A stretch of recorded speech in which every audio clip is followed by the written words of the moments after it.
bien, bonjour! Alors, dans ce tout nouveau vlog qui commence un mardi, et pour ceux qui ont suivi la saga, je viens tout juste de clore le vlog précédent. Et bon, en raison de mes changements d'horaire, j'avais l'impression que nous étions mercredi et j'ai sorti mon vlog précédent un petit peu en avance, en mise en ligne, mais tant mieux. Ça fera une surprise pour ceux qui sont abonnés. Alors voilà, donc j'entame le nouveau vlog cette semaine-ci avec, pour le moment, pas de projet particulier. C'est très occupé pour moi, dans le fond, au boulot, mais j'ai quand même déjà une lecture audio en cours. Je vous en avais parlé un tout petit peu dans le dernier vlog, mais on va se représenter ça tout de suite. Alors, c'est le premier tome d'une série de Cozy Mystery qui met en scène une héroïne qui est bibliothécaire. Oui, oui. Quelle surprise! Donc, c'est la série qui est écrite par Ellen Cox et le premier tome s'intitule Murder by the Minister. Donc, je vais mettre la petite vignette. En français, la couverture est un petit peu plus attrayante. Je crois que c'est L'affaire des briseurs de cœur, la version française. Je vais vous mettre la vignette. En gros, ce qu'on va suivre, c'est Kit Hartley, qui est une bibliothécaire dans une université dans la ville de York. Et elle va être, en fait, l'histoire va commencer lorsque elle va apprendre que l'ex-copain de sa meilleure amie, Evie, un ex-copain qui n'était pas particulièrement agréable et qui la traitait pas super bien, a été assassiné. Et ben, malheureusement, sa meilleure amie, Evie, est en fait une suspecte parce que sur la scène de crime, on a retrouvé des choses qui faisaient référence particulièrement à ben, en fait, à la fin de leur relation. Donc, des mots qui ont été utilisés, tout ça, et les outils pour le meurtre étaient un petit peu en lien avec le travail de Evie, sa meilleure amie. Donc, tout de suite, Kit va essayer de savoir qu'est-ce qui s'est passé. Malheureusement, pour elle, elle est très déterminée, mais aussi très curieuse et très téméraire dans ce cas-là parce qu'elle va se retrouver dans les jambes du travail de la police et la police n'a pas particulièrement apprécié. Beaucoup de rebondissements vont se passer par la suite. Je vais essayer de ne pas trop vous en dire parce que ça va quand même assez vite, ça va dans tous les sens. Disons que ça va renforcer la détermination de Kit de trouver la solution parce que, bon, enfin, je peux quand même vous dire, Evie va quand même être impliquée un peu plus que juste suspecte numéro 1, disons, de meurtre. Alors, voilà. Donc, Kit va mener l'enquête aux grandes dames des policiers qui s'occupent de cette enquête-là, dont le fameux policier principal qui s'appelle Alderman, je pense. Il me semble que c'est ça. Et puis, ben là, on va quand même sentir que il y a un petit enemies to lovers, là. Tu sais, à chaque fois qu'elle en parle, il a l'air de trouver ça vraiment intéressant, mais en fait, lui, il la trouve vraiment pas intéressante parce qu'il est comme dans son chemin, mais on sent qu'il y a comme une petite attirance. Donc, c'est le petit côté un petit peu romance qui m'a comme un petit peu tannée, mais bref, tout ça pour dire que... Donc, alors voilà, ça c'est la prémisse. Et comme vous avez pu entendre dans mon commentaire, comment je trouvais ça? J'avais trouvé, quand je vous en ai parlé, que ça commençait bien parce que le personnage de Kit était quand même intéressant. Oui, c'est une bibliothécaire. Oui, on semblait vouloir aborder quelques clichés des bibliothécaires, mais pas tant que ça. C'est une bibliothécaire qui avait du caractère. Il y avait des petites références au travail avec la clientèle en bibliothèque qui étaient très cocasses et relativement plausibles, disons, on va dire ça comme ça. Donc, je trouve ça vraiment intéressant. Après ça, bon, les personnages qui sont là sont quand même intéressants, sont un petit peu plus du côté des archétypes, comme je vous disais. On est un petit peu plus dans le gros trait, puis c'est vrai que ça me rappelle quand même un petit peu le feeling que j'ai eu quand j'ai lu le fameux Joanna Fluke, Chocolate Chip Cookie Murder. Dans le sens où les ficelles étaient quand même pas très discrètes pour l'intrigue et on prenait un peu son temps pour étirer la sauce de quelque chose qu'on aurait peut-être pu boucler un peu plus rapidement. Dans ce cas-ci, c'est encore le cas. J'aime bien l'écriture, mais les chapitres traînent en longueur. On dit qu'on ne veut pas que les révélations se fassent. Les policiers menacent de poser des questions, puis là, ça s'étire sur un chapitre avant qu'ils posent la fameuse question. Puis chaque chapitre se termine un peu sur un cliffhanger. Donc, ça me donne quasiment l'impression, c'est peut-être le cas, je n'ai pas vérifié, ça donne l'impression que ce roman-là a été écrit en feuilleton. Donc, ou en tout cas, a été fait pour que, dans le fond, l'intérêt du lecteur soit suscité à la fin de chaque chapitre pour qu'il ait envie de continuer. Et qu'on ait étiré un peu la sauce, souvent en feuilleton, c'est ça, parce que dans le fond, l'idée, c'était que ça prenne le plus de quand même de temps possible pour arriver avant la fin parce qu'on voulait attirer les gens, dans le fond, à lire les magazines dans lesquels il y avait les chapitres. Bon, là, c'est quand même assez récent. Là, on parle de cellulaire puis de réseaux sociaux, donc c'est pas le cas, mais ça me donne vraiment cette impression-là. C'est ce genre de structure-là. Donc, ça va. Ça m'a un peu déçu, cette espèce de côté-là, que au début, je pensais que c'était juste un ou deux chapitres, qu'on a tendance à tirer de la pâte, puis un peu tirer la sauce, puis à un moment donné, on est comme, OK, non, mais ça va, tu sais, pose-la ta question, ou ben non, qui arrive, ce drame-là, au moins qu'on soit capable de voir qu'est-ce qui va se passer. Mais pour le moment, je suis quand même encore bien attachée au personnage de Kit, la bibliothécaire, et de son entourage quand même un peu singulier. Donc, je vais voir comment ça va. C'est juste que j'ai l'impression que je vais quand même trouver que ça va un peu en longueur. Comme je vous dis, parce que, bon, ce que j'ai compris, il me semble que c'est quelque chose, un roman qui fait dans les 400 quelques pages en papier. Moi, j'en écoute en audio. Puis j'ai l'impression que ça aurait facilement pu faire comme un 300 pages. Donc, ça me fait un peu penser à un Cozy Mystery qui aurait peut-être pas eu un si gros travail d'édition. Mais bon, c'est pas grave. Ça me tente quand même de le terminer parce que, ben, écoutez, je sais qu'il y a quand même, c'est un petit peu un classique d'avoir des personnages qui ont un peu rapport au monde littéraire. Puis bibliothécaire, c'est quand même assez rare, donc je me disais, bah, pourquoi pas. Fait qu'est-ce que je vais trouver mon intérêt assez suscité pour que je poursuive la série éventuellement? Je ne sais pas. Là, pour le moment, je vais me concentrer sur poursuivre et terminer cette lecture-là. Mais bon, c'est un peu comme le Chocolate Chip Cookie Murder. Je passe quand même un bon moment. Pour le moment, ça ne réinvente pas la roue, disons. Mais comme les personnages sont intéressants, ça va, ça me plaît. Sinon, ben écoutez, c'est la dernière semaine du fameux Février Tapal qui est propulsé par Alex Bouquet dans Prada. Donc, on est jusqu'au 28 février, ben dernière semaine, oui, dernière semaine, donc dans une semaine, on est le 28. Et ben écoutez, je vais peut-être essayer de voir si je peux continuer à lire quelques lectures qui sont dans ma liste de ce défi-là. Le Cold Winter Challenge est encore une fois mis de côté parce que les romans que j'avais choisis sont quand même assez significatifs. En ce moment, j'ai pas beaucoup le temps de lire. Je parle significatif, ouais, c'est pas très clair mon affaire. Ils sont assez significatifs, sont assez conséquents, voilà, en longueur. Et bien que j'aimerais ça avoir beaucoup de temps pour lire, pour le moment, j'en avais pas de temps que ça, donc on va voir ce que ça va donner. Par contre, genre, peut-être un peu plus de congés la fin de semaine prochaine, donc on verra, est-ce que j'aurai plus de temps de m'atteler à quelque chose de plus conséquent? Peut-être, on verra bien.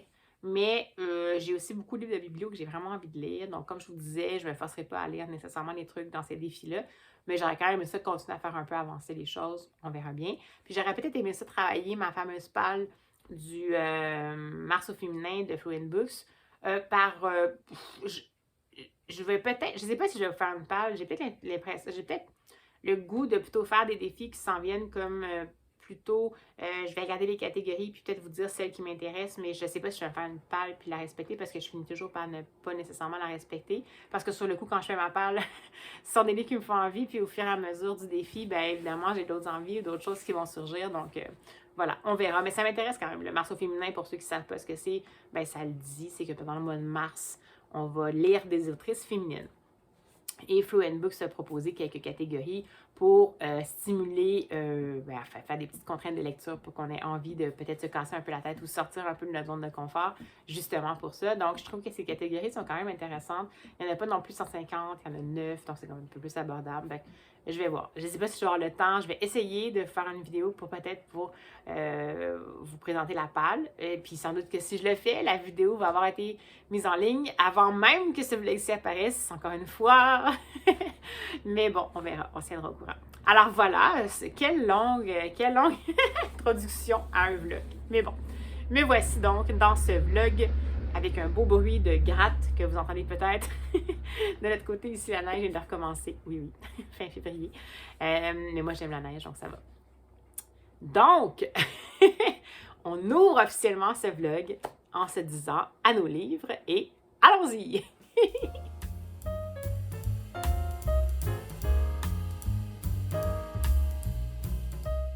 Eh bien, bonsoir tout le monde. Alors, nous sommes le jeudi, je me souviens plus c'est quoi la date, 23 février, je crois.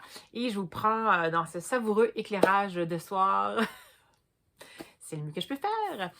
Pour vous rendre compte de ma lecture audio, qui, pour rappel, Murder by the Minster d'Hélène Cox ou Briseur de cœur en version française. Et je l'ai terminé complètement en livre audio.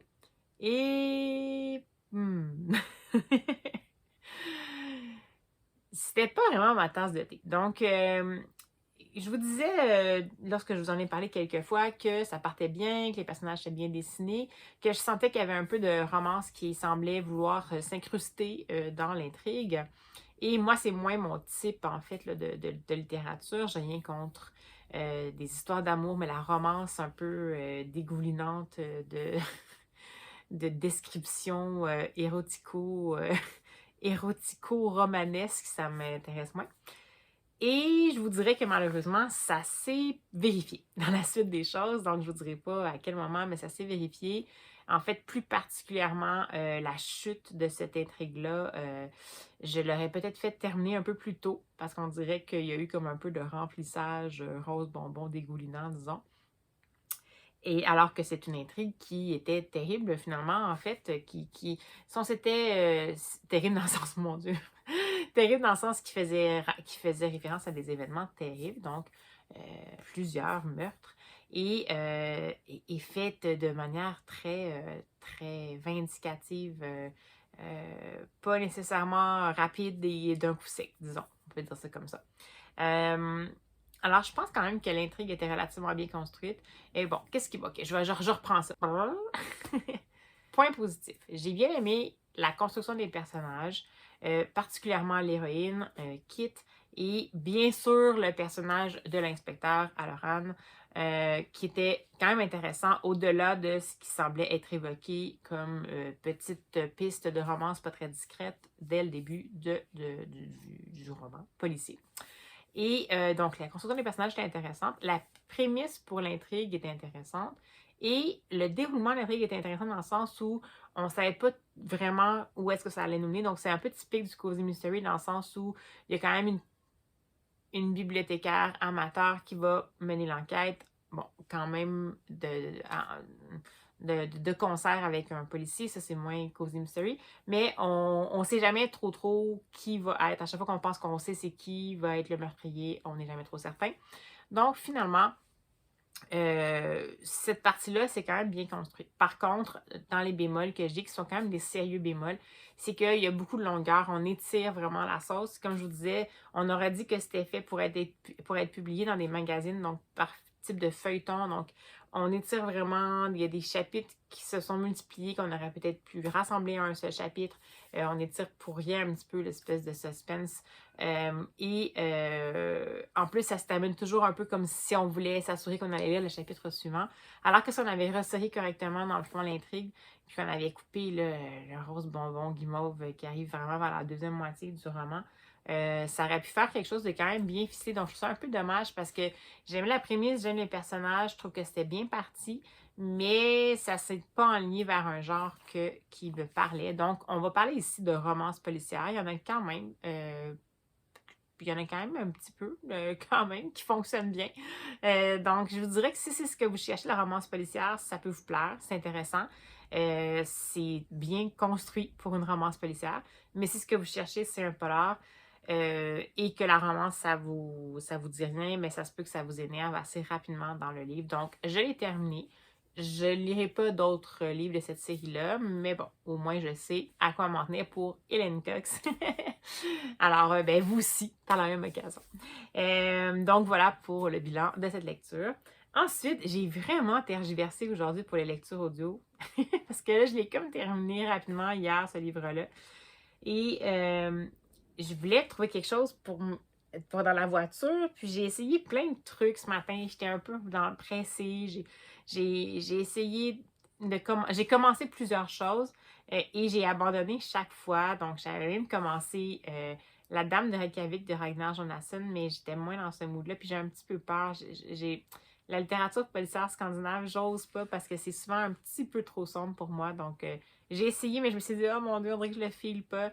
Après, j'ai essayé quelque chose je crois que c'était A Study in Scarlet Woman, quelque chose comme ça. C'est comme une espèce de pastiche de Sherlock Holmes, ben, en fait, un hommage à Sherlock Holmes, où en fait, Sherlock Holmes serait en fait Charlotte Holmes, qui est une fille et qui va potentiellement faire des enquêtes en se faisant passer pour Sherlock Holmes. C'est ce que j'ai compris. Ça me tentait bien, mais ça partait d'un côté un peu romance historique policière. Puis là, comme je venais de sortir d'une romance policière, j'avais vraiment pas envie de tomber là-dedans par hasard. Donc, j'ai laissé tomber. Et ensuite, bien, finalement, je me suis rabattue sur un classique du policier. J'aurais pu lire autre chose, mais je ne trouvais pas rien en livre audio qui m'intéressait. Un classique du policier que j'avais dans la bibliothèque, puis je vais essayer de le faire rentrer dans mon février tapal. Je sais pas, je vais trouver une catégorie. C'était ce titre-ci, donc Whose Body de Dorothy L. Sayers. Et moi, l'édition que c'est publié chez Arcturus. C'est pas l'édition du siècle, c'est les éditions que j'avais achetées pas trop cher chez Indigo. C'est pas comme le luxe, il n'y a pas beaucoup de marge et tout ça. Mais je l'avais acheté parce que c'est une autrice qui est née à la fin du 19e siècle et qui est morte au milieu du 20e et qui faisait partie du Golden Age de la detective fiction qui a introduit le personnage de Lord Peter Wimsey. Donc, ça me tentait. C'est pas très long, je crois que je vais le lire quand même. Pour aller un petit peu plus dans le typique whodunit. Le personnage principal est Lord Peter et dans Whose Body, c'est sa première apparition, comme ils disent. Et la prémisse, c'est que le corps d'un homme inconnu est trouvé dans, dans l'appartement d'un architecte. Et en fait, dans son bain. Et il est décédé dans le bain. Mais évidemment, l'architecte ne semble pas connaître l'homme inconnu. Et également, il va avoir en parallèle la disparition d'un homme d'affaires très connu. Et au départ, ça semble être deux cas qui sont liés et Lord Peter Wimsey va se mêler un peu de tout ça. C'est pas un enquêteur, de ce que je comprends, c'est plutôt comme un noble. Mais qui a comme le goût de s'impliquer dans ces affaires-là. Sa mère a toujours un œil pour les enquêtes, puis c'est elle qui l'a comme un petit peu mis sur la piste de ça. Donc, on est vraiment dans le Cozy Mystery, à mon avis, dans le sens où il a l'air d'avoir de l'humour, en fait, le personnage principal. Et ça semble pas mené particulièrement par les officiels, mais bien par un amateur.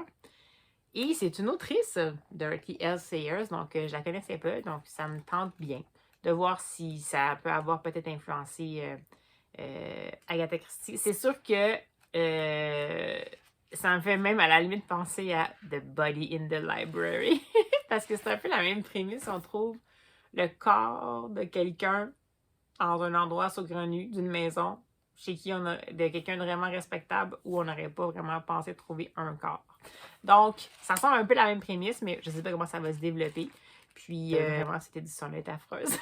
Je la regarde, puis mon Dieu! Une chance que je l'ai en livre audio parce que je suis pas sûre que je serais prête à lire ça. Mais en fait, le sous-titre de ce livre-là, ou alors c'est plusieurs nouvelles? Non. Ouais. Le sous-titre de ce livre-là, c'est The Singular Adventure of the Man with the Golden Pince-Nez. Alors, pour les gens qui ne sont pas bilingues, l'aventure singulière de l'homme au pince-nez doré. Donc, voilà. Je ne savais pas si je allais lire encore un autre policier. C'est juste vraiment parce que j'étais désespérée et que j'avais accès à ce livre-là en livre audio de façon gratuite. Donc, je me suis dit pourquoi pas. Mais sinon, j'aurais peut-être lu pas du policier, finalement, de la littérature régulière, mais je les ai pas, je les avais pas en livre audio. Et comme j'avais encore les déplacements à faire, c'était comme pas utile pour moi. Donc, voilà. Je suis pas très succincte dans ce vlog-ci. Donc, la nouvelle lecture en cours, Whose Body de Dorothy L. Sayers. Et je vous en dirai des nouvelles en espérant que celui-là, ça va tenir. Jusqu'à maintenant, j'ai quand même entamé. Je suis pas rendue très loin. Je pense que je suis encore dans le chapitre 1. Mais ce sont des longs chapitres. Oui, donc je crois que ça... Oui, en fait, je pense que je viens de terminer le chapitre 1. Donc, et c'est un livre en papier qui est pas très long, qui fait moins de 200 pages. Donc, il pourrait rentrer dans le défi de... dans le défi de février tapal. Et voyez-vous, ça fait 190 pages et je suis rendue à la page 25 dans cette édition-ci, donc je suis pas très loin. Mais j'espère juste que ça va se poursuivre. Puis je crois que je vais essayer de le poursuivre. Ça semble pas être...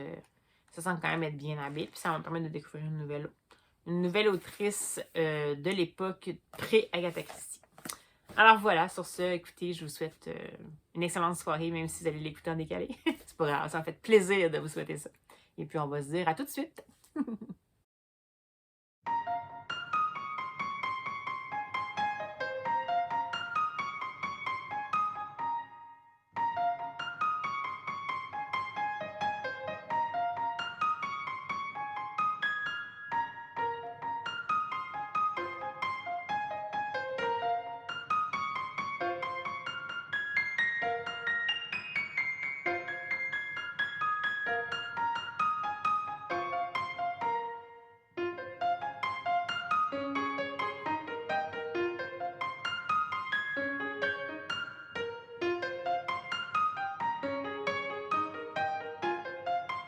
Eh bien, coucou à vous!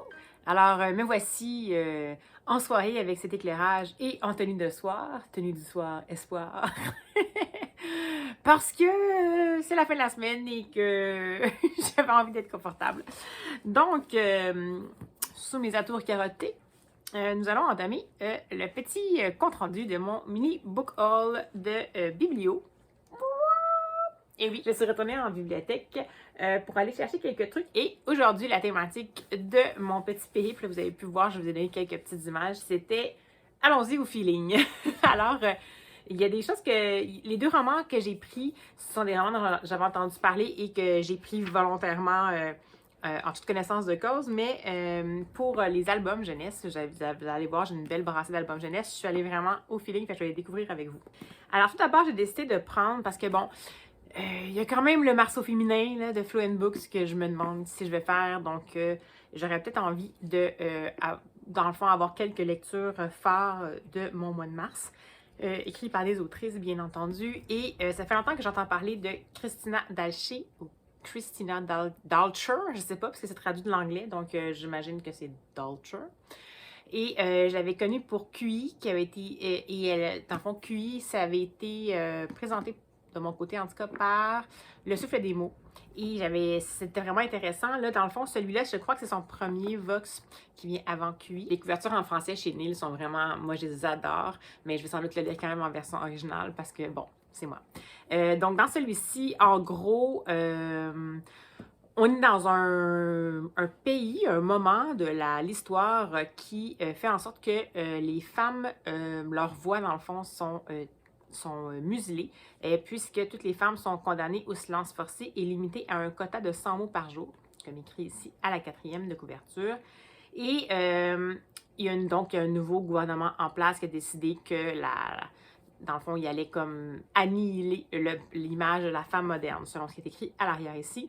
Et pourtant, dans le fond, lorsque Jean, qui semble l'héroïne principale, oui, Jean McClellan, docteur en neurosciences, va être appelée à la rescousse pour aider le président qui a fait une attaque. Et pour sa récompense, de ce que je comprends, elle va pouvoir s'affranchir, ainsi que sa fille, de son quota de mots, mais elle va découvrir alors qu'elle recouvre la parole. Non, c'est qu'elle va découvrir alors qu'elle recouvre la parole pourrait bien la laisser définitivement sans voix. Donc, ça a l'air d'être vraiment remuant. C'est de la dystopie. Ça m'intéresse énormément. Donc, j'espère l'avoir pris et le lire parce que ça, vraiment, un must. Ensuite, j'avais vu passer ceci sur Insta, je crois, sur le site sur la page de l'autrice elle-même, Camille Guénaud. Donc, c'était, on est vraiment dans un autre ordre d'idée, Oscar Goupil, London Mystery. Donc, c'est chez École des loisirs, collection Medium. Et je voulais juste la petite fin, dans le fond, la petite partie à la fin. Ça dit « Un musée énigmatique, des disparitions inquiétantes, la découverte d'un don singulier.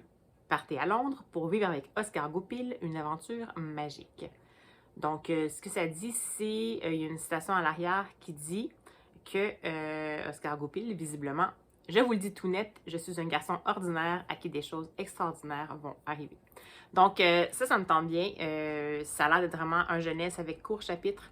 Et ouais, ça vraiment, ça me tente bien. Je vais essayer de me le caler. Puis c'est une autrice également. Donc là, j'admets que je suis allée un petit peu avec, avec un petit billet pour Marceau féminin, mais ça me tente très bien de l'y essayer également.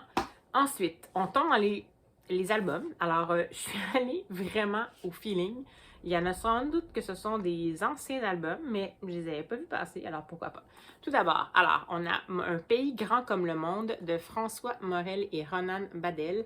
C'est chez Actes Sud Junior. Ça me tentait parce que j'adore les illustrations de Ronan Badel.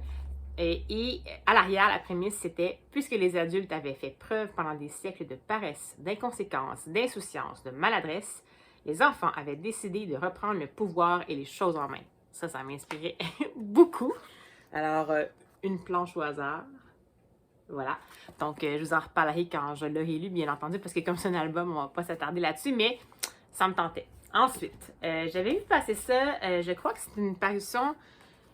Je crois que c'est à la fin de 2022. Non, du tout. C'est paru l'année passée, dans le fond, après cette période-ci de l'année. C'était chez La Pastèque. C'est Le temps est une fleur. Oups, je vais me reculer. Le temps est une fleur de Julie Morstad. C'est traduit par Fanny Britt et c'est chez La Pastèque. Et à l'arrière, je crois que c'est de la poésie. Oui, c'est un genre de variation sur le thème du temps. Et un peu comme en vers libre. Donc, ça a l'air vraiment chouette. À l'arrière, j'adore la quatrième. Le dessin de la quatrième. Donc, à l'intérieur, je montre une petite planche au hasard. Une qui a l'air d'être... Ah oui, quand même. Voilà. Alors, je vous en parle lorsque je le lirai, bien entendu. Ensuite... Un autre qui m'a intriguée, et c'est chez un éditeur que j'adore, que je ne sais pas si vous connaissez. C'est un éditeur français qui fait des choses complètement saugrenues. Et c'est l'Atelier du poisson soluble. Oui, oui, c'est ça le titre de l'éditeur. Et celui-ci, c'est Encore un jeudi de Laura Bellini. Donc, je ne sais pas si vous voyez bien, mais je crois que c'est un criquet, un grillon. Et je crois que c'est un album, pas sans texte, mais il y a des parties comme ça ici en narration. Et puis, il y a plein de parties qui semblent être des sections sans texte, mais un peu comme des carnets nature. Ça m'intéressait bien. Et j'ai aucune idée à quoi ressemble l'histoire. Il n'y a aucun résumé non plus. Alors ça, curieuse. Je suis rarement déçue par la télé du poisson soluble. Ils vont toujours dans, comme je vous dis, une zone qu'on connaît pas trop, mais sont très habiles pour le faire. Ensuite, j'ai vu celui-ci qui est de Charlotte Béliard et Yann de AS chez Alice Jeunesse. Et c'est Le guichet de la lune. Je trouvais ça très, très beau. Je vais essayer de vous rapprocher pour que vous voyez l'illustration. Et je voulais la quatrième, parce que c'est ça un petit peu quand même qui m'a attirée. Sur la lune, il y a un guichet. Et derrière ce guichet, il y a un vieux monsieur. Que fait-il là tout seul? Il récolte, ramasse et range, chaque jour, chaque nuit, les pensées perdues des personnes dans la lune. Je trouve ça super cute. Je vais même pas regarder en dedans si c'est intéressant. Ouh! Je tombe sur une planche avec un giga vaisseau. Oh! Ouais, ça a l'air vraiment bien. Ouais, j'ai super hâte de lire celui-là aussi. Je vais faire un petit blitz album. Si je suis en congé pour quelques jours, c'est la relâche. Quand je vais retourner travailler, ça va être en plein dans la relâche, ça va être l'action totale. Donc, j'ai décidé que ça serait le moment où je lis ce qu'il me plaît dans le rythme, dans le rythme qui me convient.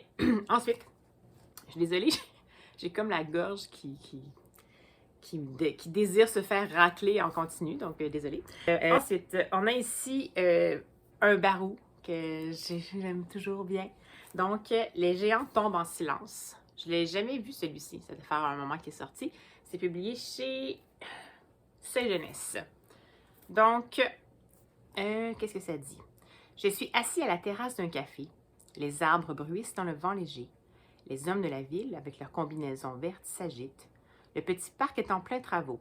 Je me dis qu'ils vont sûrement l'agrandir, ajouter un toboggan, poser un banc, replanter des fleurs. Deux d'entre eux s'approchent soudain d'une platane centenaire dont le tronc s'élance vers le ciel. Un géant.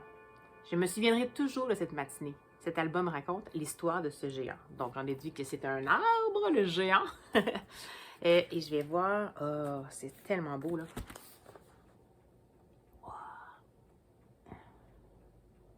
J'adore. Barou fait toujours le texte et les illustrations, puis c'est toujours très, très touchant. Donc, ce que je comprends, c'est qu'on va voir l'évolution de l'arbre. C'est l'image de la quatrième de couverture, je crois, l'inauguration. Alors voilà, je vous en reparlerai quand je l'aurai lu. Alors voilà, c'était ma brassée de livres de la Bibli. Et je suis bien contente d'y être retournée. Donc, ensuite, alors, j'avance toujours dans mon fameux Who's Body de Dorothy L. Sayers. Et j'aime bien. Bon, écoutez, j'aime beaucoup les personnages. Je trouve ça vraiment chouette. Je vais juste avertir les gens qui se poseraient des questions. Ce livre a quand même été écrit pour la première fois, si je me souviens bien, au début des années 30. L'autrice est née en 1893 et 1923. Donc, ce livre est témoin d'une époque. Donc, pourquoi je dis ça? Parce que comme en partie dans Agatha Christie, mais dans celui-là, c'est un petit peu plus présent, évidemment, la perception des gens qui n'étaient pas britanniques est assez typée, voire fausse, préjugée un peu, mais c'est vraiment fait pour dépeindre les préjugés de la supposément haute société de l'époque.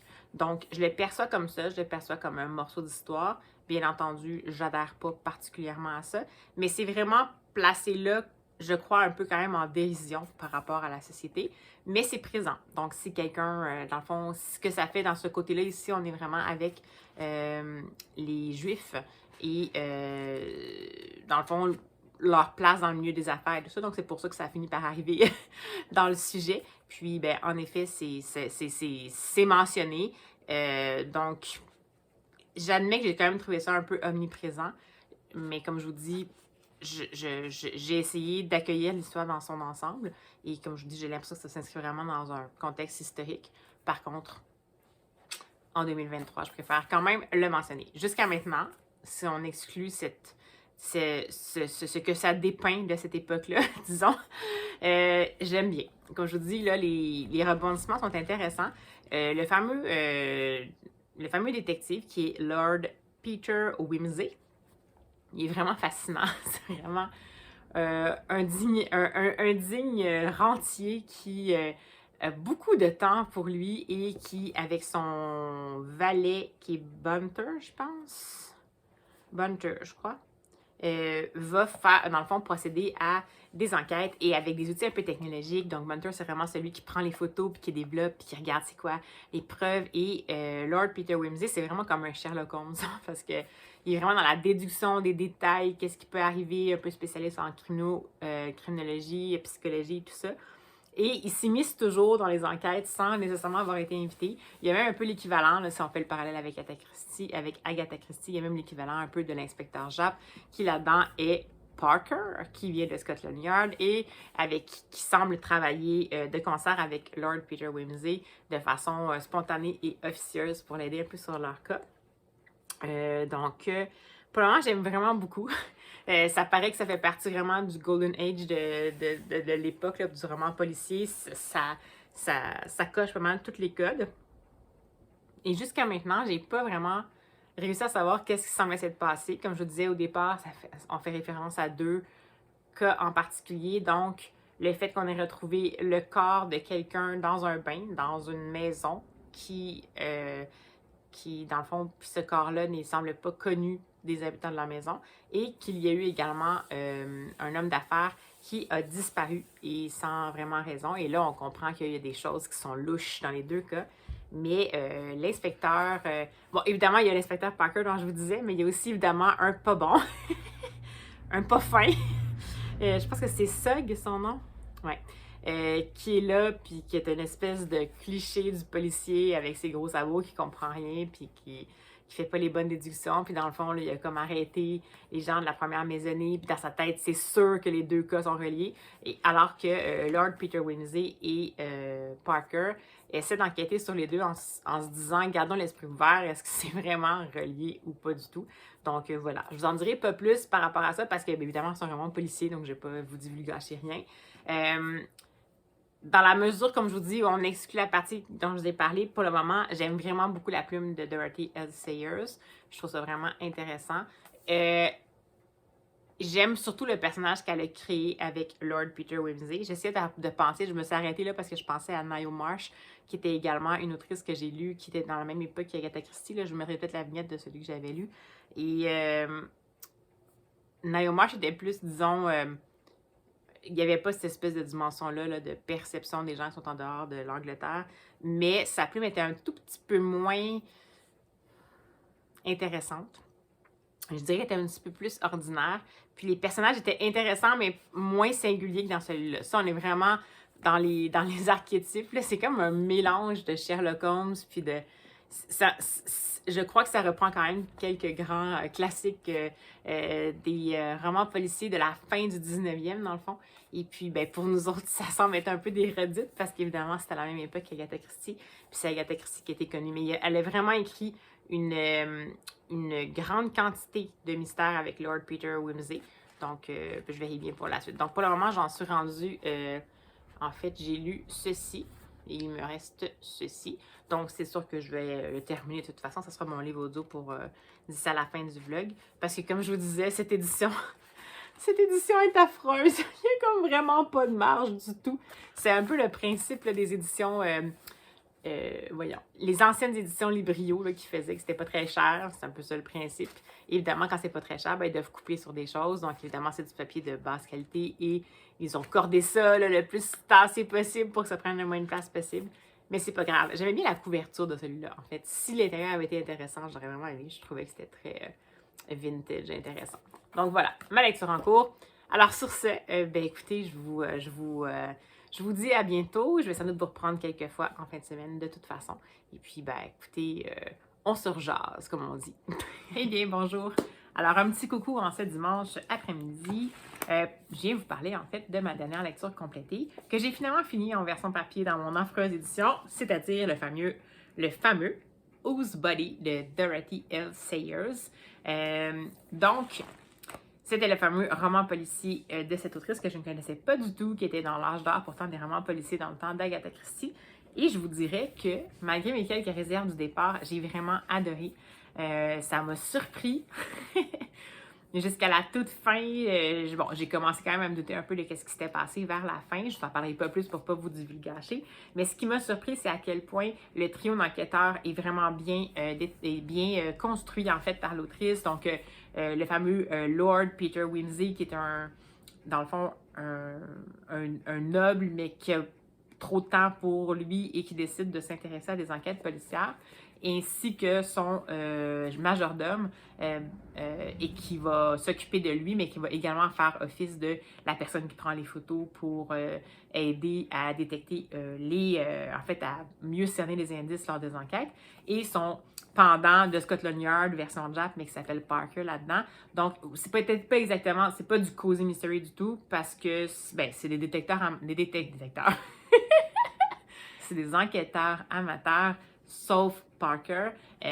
Mais bon, ça reste quand même avec les codes un peu plus du whodunit, comme dans Agatha Christie.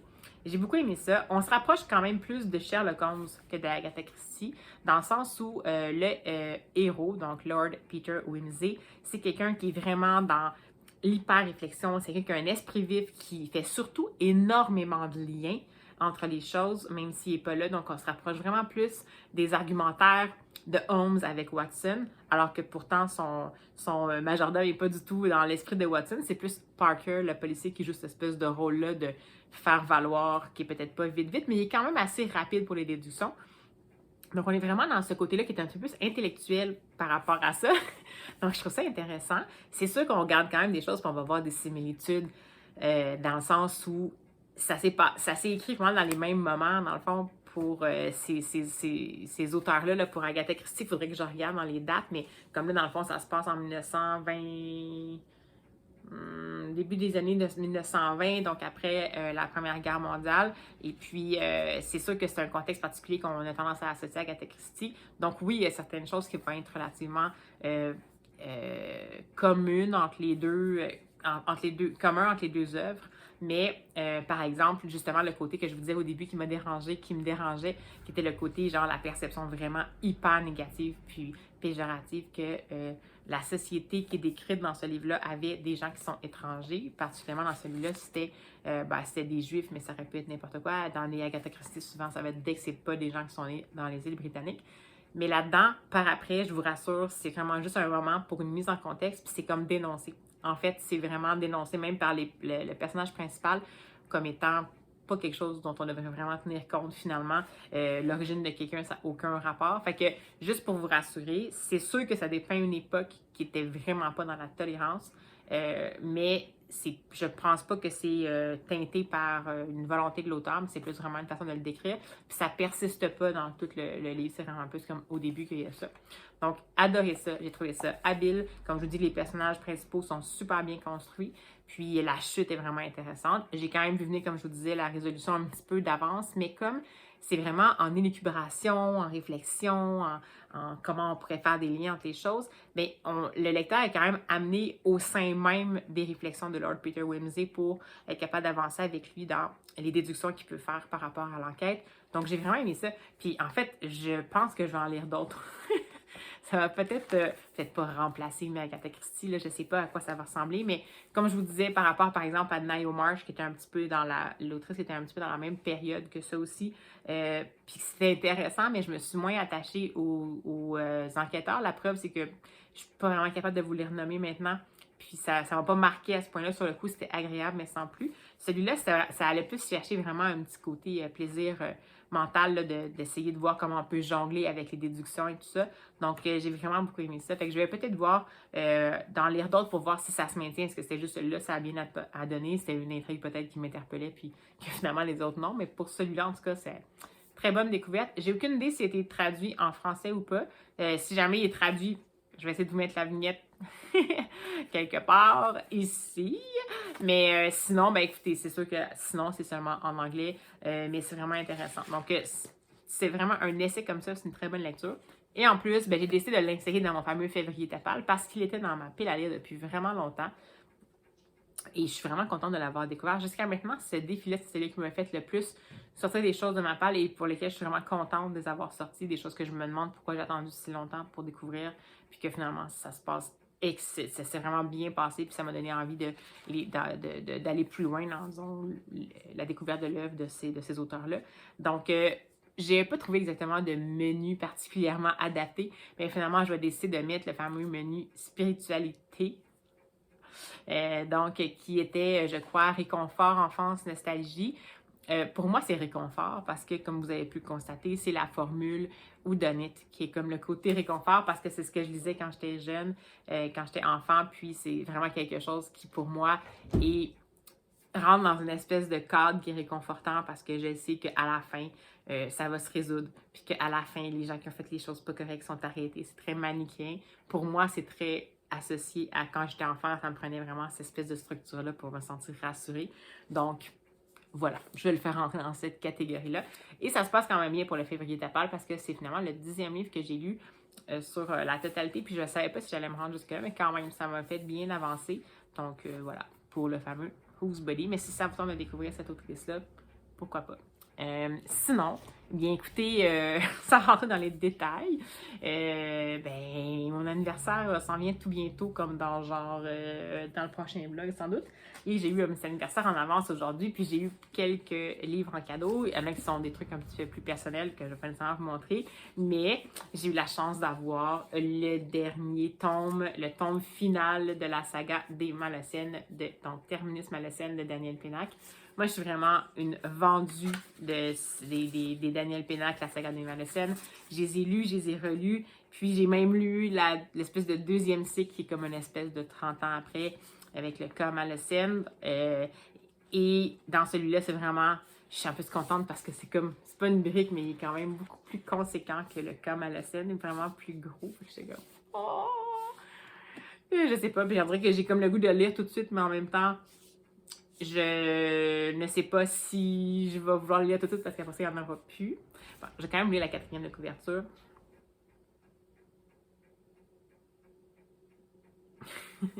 En fait, c'est une citation de Benjamin Malocène, qui est quand même un des personnages principaux, mais dans la saga, et qui dit « Je ne savais pas que les enfants avaient failli se faire tuer dans le volume précédent. Quand j'ai appris que c'était Pépère qui avait fait le coup, j'ai pigé un truc. Qui ne connaît pas Pépère ne sait pas de quoi l'être humain est capable. » Donc, c'est tout à fait très pénac comme formulation. Alors, je suis vraiment contente de l'avoir eu, puis ça va sans doute faire partie éventuellement de mes lectures. C'est un petit bonbon pour moi, donc vraiment heureuse de tout ça. Alors voilà, c'était mon petit coucou de la journée. Et puis, ben écoutez, le vlog va se poursuivre de toute façon demain parce que je suis en congé. Donc, je vais voir qu'est-ce que ça va me tenter de lire ou de ne pas lire. On verra bien. J'avais quand même abrassé de petits albums jeunesse. Peut-être que je vais me faire un petit plaisir là-dedans ou que je commencerai autre chose tout simplement. On verra bien. Mais de toute façon, je vais vous reprendre et d'ici la fin du vlog, bien entendu.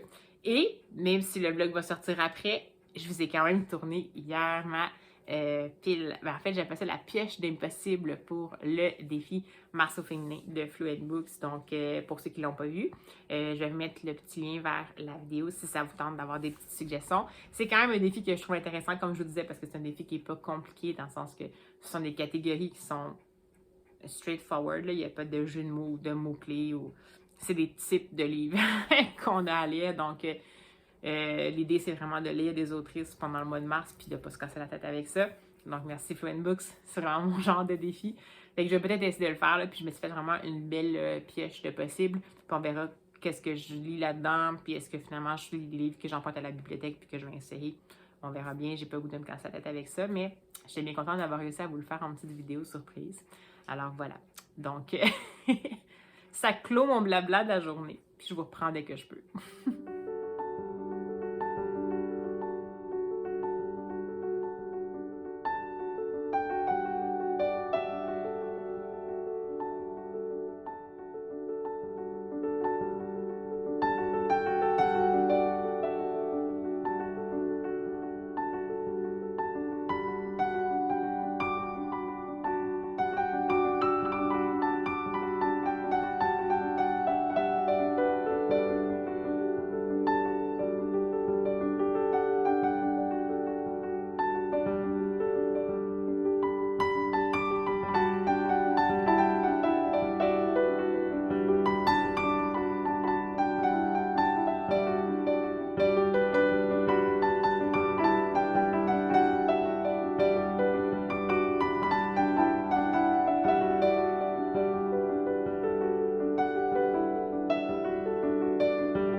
Eh bien, bonjour et bienvenue dans cette dernière journée de vlog. Donc, en ce lundi, vous excuserez ma petite mine, mais j'ai des petits soucis aujourd'hui de santé, mais rien de grave, juste j'ai une petite mine. Alors, j'en ai profité pour faire un petit blitz de lecture d'albums jeunesse, comme je m'étais dit que j'allais faire peut-être hier, parce que j'en avais emprunté beaucoup la dernière fois lors de ma visite à la Bibli. Alors, je vais aller d'un bon pas pour enfin être assez efficace. Tout d'abord, j'ai lu Un pays grand comme le monde de François Morel et Ronan Badel. Oh, je vais aller de ce côté-ci, voilà. Donc, c'est chez Actes Sud Junior. Et comme je vous disais, c'est que c'est une histoire qui met en scène la jeunesse d'aujourd'hui par rapport aux mauvaises décisions de leurs adultes et parents. Donc, c'est comme si la jeunesse décidait de prendre en charge le sort du monde. Donc, on va voir ici, on dit que il était une fois dans un monde où les adultes font ci. Et en fait, on va voir les enfants prendre plusieurs mesures à leur niveau pour pouvoir faire une différence, justement, pour les changements climatiques, puis la suite des choses. Donc, ça va de la conscientisation de la consommation des produits animaux à des produits animaux, des produits de viande.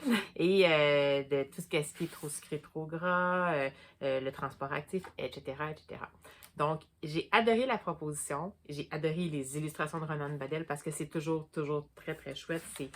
Il y a beaucoup d'expressions dans ces illustrations. Il y a beaucoup de détails. Mais j'ai trouvé pour moi que l'histoire allait pas assez loin. C'était pour moi un album qui était trop court.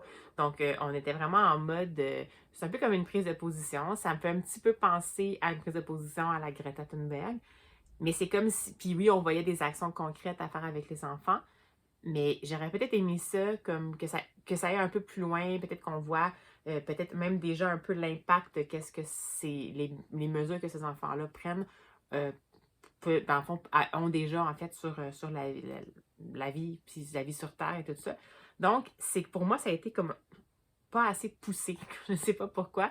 J'ai vraiment aimé, je m'attendais comme à plus, je pense, avec la prémisse. Puis j'ai adoré le périple visuel, puis je trouve que c'est plein de bonnes idées. Puis c'est pas une mauvaise lecture. C'est juste que je crois que j'aurais aimé mieux que ça aille un peu plus loin. Cela dit, c'est vraiment un bon album pour lancer la conversation, que ce soit au sein de la famille ou de la classe. Puis ça secoue quand même pas mal les générations précédentes qui sont considérées dans cet album-là comme étant ceux qui n'ont pas pris les actions qu'ils devaient prendre au moment où ça devait être pris. Donc voilà pour la première lecture. Ensuite, un autre livre pour lequel j'avais vraiment beaucoup d'attentes. Je m'étais comme. Puis, c'est pas une mauvaise lecture non plus, mais je les ai mis un peu dans l'ordre d'appréciation. Donc, c'est Le Guichet de la Lune. Donc, voilà, de Charlotte Bélière et Yann de AS chez Alice Jeunesse. Donc, c'est l'histoire de la Lune sur laquelle il y a un guichet et un guichetier, un vieux monsieur qui est là, et qui récupère au fur et à mesure des journées des objets et des pensées qui sont en fait, je vais essayer de gérer la luminosité que vous voyez qui n'est pas idéale, qui sont en fait des objets ou des pensées auxquels des gens pensent quand ils sont dans la Lune. Puis une fois qu'ils sont ramenés dans le réel et le concret, bien évidemment, leurs pensées s'en vont. Donc, sur la Lune, il y a un guichetier qui récupère ça justement au cas où ils veulent venir les récupérer plus tard. Et ça commence lorsque une jeune fille arrive, puis le guichetier qui ne comprend pas trop qu'est-ce qui se passe là, parce qu'elle, c'est pas un objet. Il a beau essayer de la renvoyer sur Terre ou de la classer ou tout ça, elle va toujours revenir. Il sait que c'est pas vraiment sa place pour un humain d'être là. Et puis, il va finir par comprendre tranquillement qu'est-ce qui va se passer. Donc, on parle ici, évidemment, de transmission des savoirs, de cycle de la vie, de ce des choses. C'est très beau. Je ne sais pas pourquoi j'ai aimé ça. J'ai trouvé un peu long, je crois. Donc, j'ai adoré l'univers visuel. Je vous en avais montré quelques planches, mais peut-être une que je viens de voir qui est vraiment intéressante. Mais la relation entre les personnages est super bien décrite. Les tons sont très chaleureux, très oniriques. Et comme ça, j'adore cette illustration-là. À un moment donné, le guichetier est malade et la petite fille prend soin du guichetier. Et puis, j'ai vraiment, vraiment adoré ça. C'est juste que c'est quand même. Il y a même en fait des planches en verticale, là. Vraiment superbe. Donc, j'ai adoré ça. J'aurais juste préféré que ce soit un tout petit peu plus resserré. J'ai trouvé qu'il y avait vraiment beaucoup de texte. Par contre, c'est vraiment intéressant parce qu'évidemment, ça nous donne la pensée que la Lune, est-ce que c'est vraiment la Lune? Est-ce qu'il y a vraiment des gens qui habitent là-bas? Est-ce que ce sont des gens... Si on joue vraiment sur le côté, une expression idiomatique qui veut dire être dans la Lune, mais là, c'est comme littéralement être sur la Lune. Et ce à quoi on réfléchit quand on est dans la Lune va se retrouver sur la Lune. Donc, j'ai vraiment trouvé l'idée intéressante. Les illustrations super bien développées, c'est très évocateur, c'est très juste. Mais comme je vous dis, j'aurais peut-être resserré un tout petit peu l'histoire parce qu'on dirait qu'il y a des petits moments où c'était un petit peu plus longuet. En fait, c'est pas tant que j'aurais pris moins de planches, mais comme vous voyez ici, là, il y a quand même une bonne densité de texte. On dirait que j'aurais comme juste resserré ça un peu. Mais c'est vraiment moi là, qui est dans une passe où on dirait que je vois des choses qui... Sinon, je suis sûre qu'un enfant n'y verrait que du feu. Ensuite, j'ai lu Le temps est une fleur de Julie Morstad. C'était aux éditions La Pastèque, traduit par Fanny Britt. Puis je vous avais dit que c'était comme de la poésie en vers libre sur le temps. Mais en fait, c'est plus... ouais, c'est un essai de définition poétique de ce qu'est le temps à hauteur d'yeux d'enfant. Donc, vraiment intéressant. On va voir beaucoup, dans le fond, d'idées préconçues ou de choses qu'on peut peut-être ne pas comprendre puis qui est lié au temps qui passe. Donc, par exemple, le temps est un coucher de soleil qu'on voit et qu'ensuite on ne voit plus, par exemple. Ou alors, le temps est une chevelure qui pousse et qu'on coupe soudainement d'un ciseau et tout ça. Donc, c'est vraiment pour imager un concept qui est vraiment pas concret, en fait, pour les enfants. Donc, c'est très bien fait. J'ai beaucoup aimé le côté, la palette de Julie Morstad. J'ai beaucoup aimé le visuel. Donc, je crois que ça a été fait à deux. Là. Ça dit que le design, ça a été fait avec John Martz et Julie Morstad. Donc, peut-être que c'est un duo. Mais je pense, préféré la narration visuelle que le texte. Le texte, je trouve ça intéressant. Je trouve ça un peu simplé. Mais sinon, j'ai vraiment aimé la gradation, me promener dans les images, essayer de comprendre on faisait référence à quoi. On a vraiment l'impression de se promener dans la tête d'un jeune qui essaie de saisir c'est quoi le temps, qui est tellement une notion insaisissable. Donc, très belle lecture également, qui peut également amener une vraiment belle discussion ou à la limite même une petite activité, même à la maison. Faire dessiner à l'enfant, c'est quoi pour lui le temps. Donc, voilà. Belle lecture également, donc, chez La Pastèque. Voilà. Ensuite, je vous avais dit que j'avais un opuscule de l'Atelier du Poisson Soluble, qui est un éditeur qui est vraiment particulier et que j'aime beaucoup. Et j'ai pas été déçue. Donc, encore un jeudi, c'est de Laura Bellini, donc traduit de l'italien. Puis, je vous disais que je comprenais pas trop ce qui se passait. Il y avait comme une partie qui était narrée avec du texte. Puis après ça, on tombait dans une partie qui était comme un peu un carnet naturaliste, un petit peu, avec seulement des illustrations. Et j'ai compris qu'est-ce qui se passait. Parce que là-dedans, on va suivre un grillon qui, à toutes les semaines, va à la bibliothèque avec sa classe. Puis là, c'est le jeudi. Et le jeudi, il est censé présenter le livre qu'il a pris à la bibliothèque. Puis là, il est vraiment intimidé. Puis là, il a comme pris le livre. Puis il l'a laissé dans son sac à dos parce qu'il voulait comme pas le lire. Parce qu'il s'est comme mis la tête dans le sable pour pas faire sa tâche. Puis après ça, finalement, le jeudi matin, alors qu'il était à la dernière minute, il décide de se plonger dans le livre. Et c'est un livre sur les jeux. Fait qu'il n'a pas réalisé que c'était ça. Il l'avait juste pris parce que sur la couverture, il y avait une bille, puis lui, il adore les billes. Mais il n'avait pas réalisé ce que c'était exactement. Puis là, on va vraiment plonger dans les fameuses pages qui sont seulement comme illustrées, qu'il n'y a pas de texte. C'est le livre sur les jeux perçu par le grillon. Donc, c'est vraiment intéressant. Par exemple, on va voir ici, c'est le jeu cache-cache. Et puis, dans la double page suivante, on va seulement trouver ceci. J'essaie de vous le montrer en deux morceaux. Donc, on voit ici une branche avec des feuilles. Et ensuite, ici, un papillon. Donc, on comprend que le papillon se cache ici parmi les feuilles. Donc, ça va être comme ça pour chacun des jeux. C'est super touchant. J'ai adoré ça. Le travail, comme par exemple, ici, j'aimais beaucoup celui-là aussi. C'était Mikado. C'est celui avec, ben, il y a différents noms pour ça, mais c'est des bâtons de couleur qu'on laisse tomber comme ça, puis il faut qu'on essaie de les faire sortir sans faire bouger les autres bâtons. Donc, le Mikado, ça donnait ceci. Donc, un scarabée et un grillon qui essaient de jouer au Mikado. Donc, on voit vraiment les positions des insectes, là, sont vraiment, vraiment, vraiment intéressantes. Donc, j'ai adoré le travail visuel. J'ai vraiment aimé l'inventivité aussi de l'histoire, que, en fait, on est vraiment comme dans le temps réel, puis après ça, pendant une grande période, on vit la lecture à travers les yeux, dans le fond, du jeune grillon. Puis, ben, je vous dirai pas la chute parce qu'évidemment, il y a une chute à tout ça. Mais j'ai tout adoré de ce livre-là. Puis, je trouve que c'est vraiment audacieux parce que la narration s'arrête en plein milieu. On pourrait se demander qu'est-ce que c'est. Puis, même nous autres, à nos yeux, en tout cas, peut-être que c'est parce que je suis une adulte. Peut-être qu'un enfant aurait compris tout de suite que c'était en fait la lecture du livre du jeune qui est en train de lire par lui-même. Mais j'ai trouvé ça super. On peut tellement passer beaucoup de temps à décoder les fameuses planches illustrées qui est la compréhension du jeune grillon de ce que le livre sur les jeux a à proposer. Il y a même des petites légendes à chaque fois au début de chacun des jeux qui nous indiquent avec les lettres quelles sont les choses qui vont apparaître dans la... Un peu comme quand on fait un carnet naturaliste. Donc, qu'est-ce qui va apparaître dans les prochaines images, puis on peut les retrouver ensuite. Donc, vraiment, il y a un potentiel d'interactivité intéressant, mais c'est vraiment excellent. J'ai adoré ce livre. Donc, je dirais que c'est un coup de cœur saugrenu, mais un coup de cœur. Mais est-ce que vous allez voir me tasser, mais c'est parce que c'est super, il y a du beau soleil, mais je veux pas trop que vous me voyez comme ça. Donc, je vais essayer de bouger avec le soleil le mieux que je peux. Ensuite, j'arrive à la fin, ne vous en faites pas.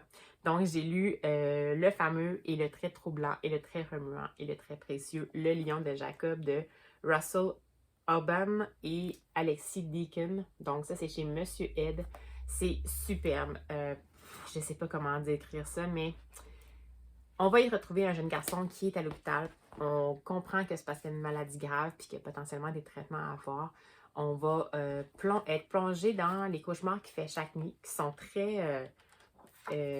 très imagés et terribles, et un peu comme quand on est malade puis qu'on a plusieurs traitements. Dans le fond, c'est sûr que ça doit quand même jouer aussi sur l'imaginaire. On a des choses qui sont vraiment terribles. Souvent, il va être perdu, il va se faire découper, il va se faire découper dans le sens comme dans la magie, mais c'est un peu troublant. Et lorsqu'il va se réveiller, il va toujours avoir une infirmière qui s'appelle Bami, qui est là pour essayer de rassurer. Puis elle va lui expliquer, puis là, ben, dans le fond, elle lui demande comment ça va, puis qu'est-ce qui se passe, puis est-ce qu'il a peur des traitements qui s'en viennent, puis il répond oui. Puis elle dit, tu sais que dans le fond, tout ce que ça te prend, c'est un dénicheur. Puis elle lui explique que la façon de savoir, c'est quoi un dénicheur? C'est quelqu'un qui va aller te chercher si jamais tu pars très très loin, parce que lui, il a peur, comme dans l'opération, mettons, d'être endormi, puis de ne pas être capable de revenir, de retrouver son chemin, son imaginaire d'enfant. Et l'infirmière a dit non, mais si c'est un dénicheur, il va aller te chercher. Puis elle dit, mais c'est quoi un dénicheur? Elle dit, ça dépend de chaque personne. Fait qu'elle va faire une espèce de relaxation pour qu'il soit dans un lieu où il est bien. Et il va voir un animal qu'on comprend être son dénicheur. Puis après ça, dans le fond, on va voir l'histoire évoluer par rapport à son état à lui, par rapport aux prochaines étapes qui vont se passer. Mais on va voir comment ça s'est passé à travers les rêves qu'il fait, puis la présence du dénicheur. C'est vraiment touchant, touchant, touchant. C'est une histoire de résilience, mais justement, ce qui est comme le plus touchant, c'est qu'est-ce qui tue.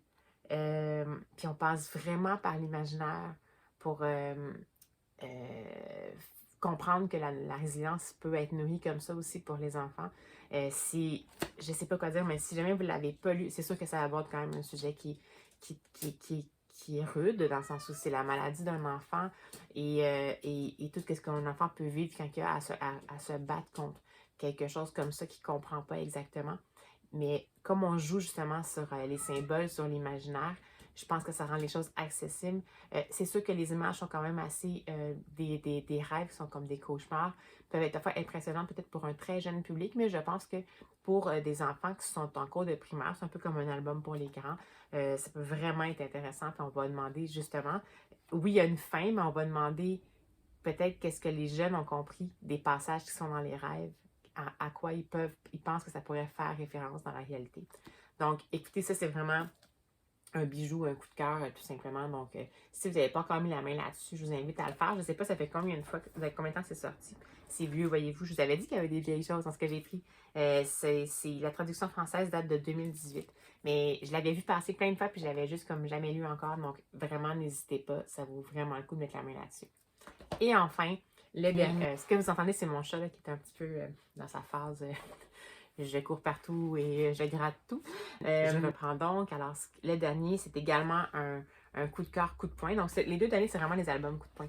J'ai eu un coup de cœur puis deux albums coup de cœur, coup de poing, ou coup au cœur, comme j'appelle. Et c'est le fameux, sans surprise finalement, Les géants tombent en silence de Barreau. C'est chez Seuil Jeunesse.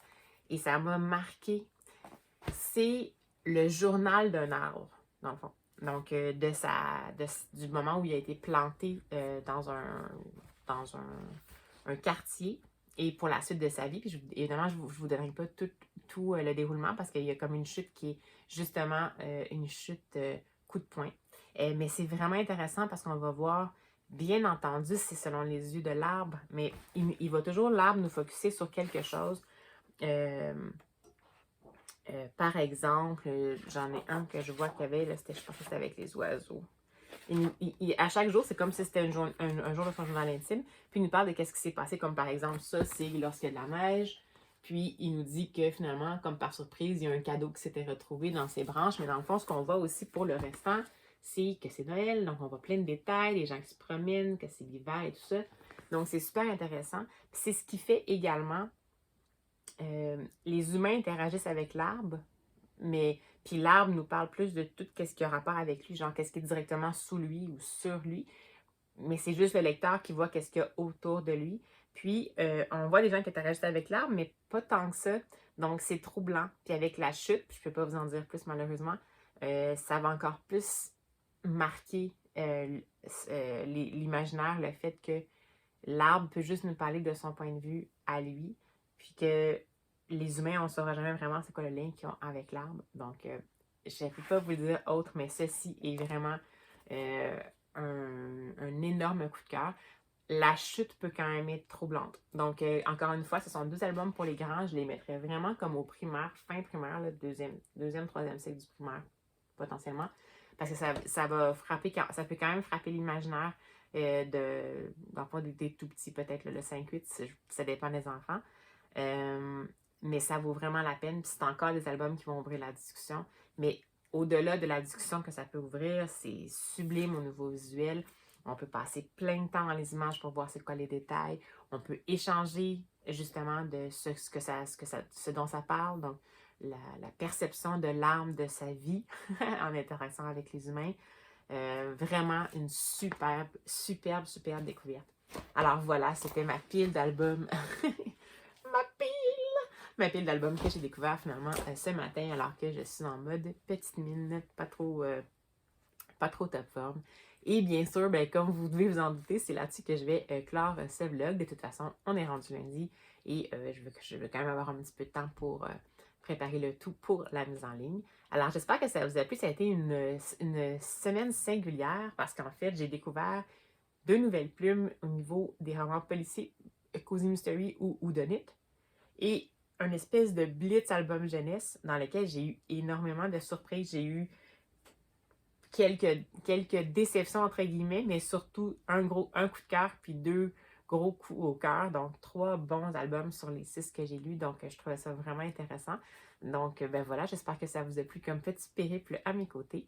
Puis ben, si jamais ça vous dit, vous le savez toujours, un petit pouce en haut pour le soutien, ça fait toujours du bien aux algorithmes YouTube. Si vous désirez vous abonner, vous pouvez également le faire. Ça vous permet d'avoir une notification lorsqu'évidemment le carnet hebdomadaire sort, mais comme vous avez pu le voir, lorsque des vidéos surprises peuvent des fois surgir un peu de façon inopinée au gré de mes inspirations et tout ça.